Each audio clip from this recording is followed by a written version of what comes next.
in the late 30s, Ural got hold of some BMW motorcycles, and he brought them over to Russia and started copying them.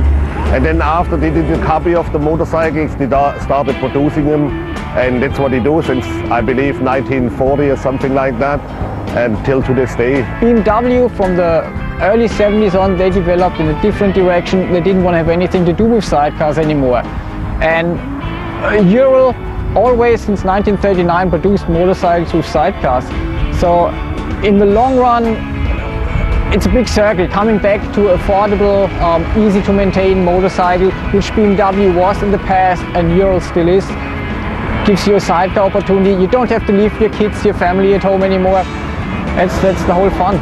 Nobody produces anymore, first of all, a motorcycle with a boxer engine, and then the retro style anymore, and you can get exactly simple and fairly inexpensive into a motorcycle like that. You know, you don't have to spend, like with, if you want the old BMW, for example, or the old Harley, you don't have to spend $20,000 and $30,000. You can get the same look with a little bit upgraded technology, like the brake systems, you know, with some disc brakes in the front and whatnot, you know, a little bit safer. You can still get that with a retro look for a very inexpensive amount of money. The cheapest motorcycle with sidecar would be the Tourist. That's, you can get about $8,500 for new motorcycle. Then you got the Troika, what's right behind me, that goes for about $9,500. And then you can go up to the Gear Up. The Gear Up is actually a motorcycle for off-road, and you can do really off-road driving. It has, it's a two-wheel drive. That means the sidecar is also driven, and that goes for about $11,000. Somebody who can do his own maintenance, who is a little bit technically inclined, can do a lot on this motorcycle.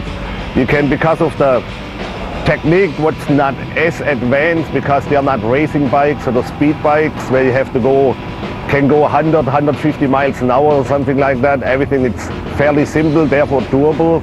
You can adjust your own valves, you know, you can do your maintenance, and it's fairly simple, and therefore you can do a lot to them.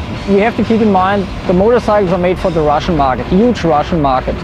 And you may not be aware of, but in Russia, for example, you cannot go to the next city to get to a dealer and have this service. Sometimes the next dealer, the nearest town, is 500 miles away.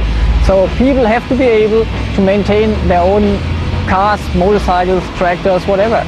And seeing how these motorcycles are made, they have the cylinders completely exposed in the air, so you can access everything very easy, from valves to carburetor adjustment, exchanging spark plugs.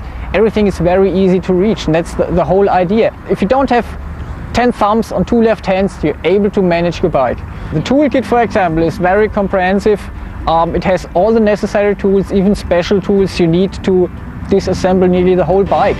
And everything you mentioned, changing a sidecar tire, everything is really made. You get yourself out of a situation where other people might have to call a tow truck. You have other customers, they had unfortunate accidents in their past. A Ural motorcycle, for example, enables them to keep riding. I had an accident a few years back and lost my arm, and they gave me the ability to ride again.